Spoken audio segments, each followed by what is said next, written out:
안녕하세요. 오늘 저희가 함께 살펴볼 연구자료 2편. 이게 질문이 참 흥미롭습니다. 선거날 날씨가 진짜 투표 결과에 영향을 주나? 네, 그렇죠. 그리고 또 2014년에 도입된 사전투표제. 이게 이 관계를 어떻게 바꿨을까 하는 점인데요. 네, 상당히 중요한 변화가 있었죠. 특히 국회의원 선거랑 지방선거, 여기서 결과가 왜 다르게 나타났는지 이 부분이 오늘 저희가 좀 깊게 파고들어 볼 지점인 것 같습니다. 자료 수구를 한번 들어가 볼까요? 네, 좋습니다. 이걸 이해하려면요. 일단 투표에도 일종의 비용이 따른다는 개념부터 좀 봐야 합니다. 비용이요? 투표하는데 돈이 드는 건 아니잖아요. 아, 그렇죠. 직접적인 돈은 아니고요. 첫 번째는 직접 비용인데 예를 들면 비나 눈이 와요. 그러면 투표소 가기 좀 귀찮고 불편하잖아요. 아, 그렇죠. 나가기 싫죠. 네, 바로 그런 물리적, 심리적 장벽 같은 걸 말하는 겁니다. 네, 알겠습니다. 그리고 두 번째는 기회비용이라는 게 있어요. 기회비용? 네. 특히 우리나라처럼 선거일이 공휴일인 경우가 많잖아요. 근데 만약 날씨가 너무 좋아요. 아, 놀러 가고 싶죠. 그렇죠. 그러면 투표하는 대신에 나들이 가거나 다른 걸 하고 싶은 유혹이 생기잖아요. 그때 포기하게 되는 그 즐거움의 가치, 그걸 이제 기회비용이라고 보는 거죠. 아하, 그러니까 궂은 날씨는 직접 비용을 높이고 너무 좋은 날씨는 기회비용을 높이는 거네요. 맞습니다. 그리고 유권자 특성, 연령이나 지지 정당에 따라서 어떤 비용에 더 민감한지가 좀 다를 수 있다는 거고요. 그렇군요. 그럼 그 사전투표 없던 시절, 2008년, 2012년 총선 자료를 좀 보면요. 이때는 비가 오면 진보정당 득표율은 오르고 보수정당 득표율은 떨어졌다. 이렇게 나오네요. 네, 맞아요. 연구진들이 이걸 이제 해석하기를 궂은 날씨, 즉 직접 비용에 민감한 유권자들 있잖아요. 예를 들면 거동이 불편하신 고령층이라든지 이런 분들은 투표를 좀 포기하게 되고 아, 비 오는데 굳이 이렇게요? 네, 반대로 맑은 날씨에 기회비용에 더 민감한 유권자들 주로 젊은 층으로 추정하는데요. 이런 사람들은 비가 오니까 어차피 놀러 못 가겠다. 투표나 하자. 이렇게 생각해서 오히려 투표장에 더 갔을 수 있다는 거죠. 오, 재밌네요. 직접 비용 민감층은 빠지고 기회비용 민감층은 참여하고. 그렇죠.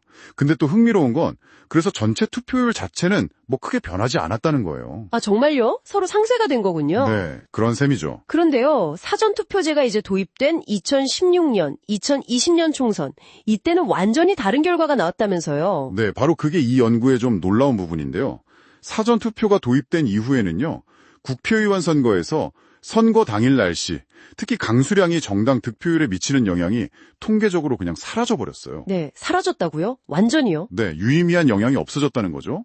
날씨 변수가 힘을 잃은 거예요. 와, 그 사전투표의 효과가 생각보다 엄청 강력했네요. 그렇죠. 연구진들은 이걸 이제 유권자들이 사전투표를 활용해서 선거 당일 날씨라는 그 위험을 미리 피할 수 있게 됐기 때문이라고 봐요. 아, 미리 예보 보고, 이날 비 온대? 그럼 미리 해야지, 이렇게요? 네, 아니면 날씨 너무 좋네. 그럼 미리 투표하고 놀러 가야지. 이것도 가능하고요. 아하. 그러니까 비가 오든 날이 너무 좋아서 놀러 가고 싶든 미리 투표하면 그만인 거죠.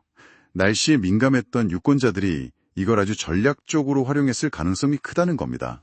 야, 이거 제도가 정말 변수를 하나 없애버린 셈이네요. 그렇죠. 총선에서는 그렇게 나타났습니다. 그런데 잠깐만요. 그럼 이제 날씨 걱정 끝! 이래야 되는데, 지방선거 자료를 보면 또 딴판이라고요. 2014년, 2018년 지방선거, 이때는 사전투표제가 있었잖아요. 네, 있었죠. 근데도 여전히 비가 오면 진보정당 득표율이 오르고 보수정당 득표율은 떨어졌다. 아니, 심지어 그 효과가 사전투표 없던 시절 총선보다 더 커졌다고요? 네, 맞습니다. 그 효과가 더 뚜렷하게 나타났어요. 아니, 이게 어떻게 된 거죠? 같은 제도인데 왜 총선이랑 지방선거가 이렇게 달라요? 정말 의외인데요. 바로 그 지점이 이 연구들에서 어쩌면 가장 중요한 발견일 수 있습니다. 왜 이런 차이가 날까? 네, 왜죠?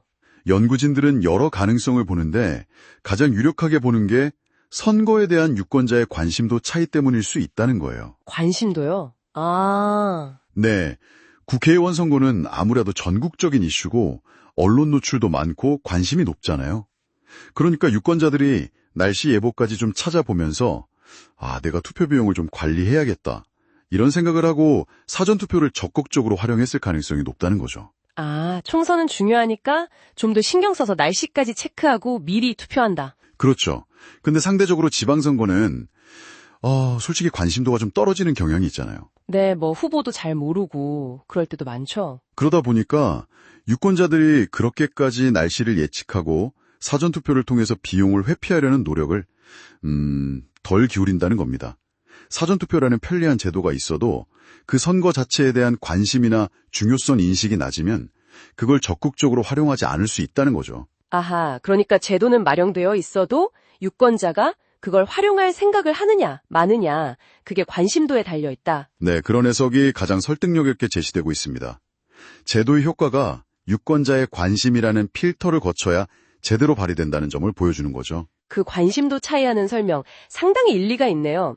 뭐랄까 직관적으로도 좀 와닿고요. 네, 그리고 기온 얘기도 잠깐 있었죠. 이것도 좀 재밌던데. 4월 총선은 날이 따뜻할수록 보수 정당에 유리했고 6월 지방선거는 더울수록 진보 정당 득표율이 올라갔다면서요. 네, 맞습니다. 기온도 영향을 미치긴 했어요. 4월 총선 때는 기온이 평년보다 높으면 오히려 보수정당 득표율이 좀 올라가는 경향이 있었고요.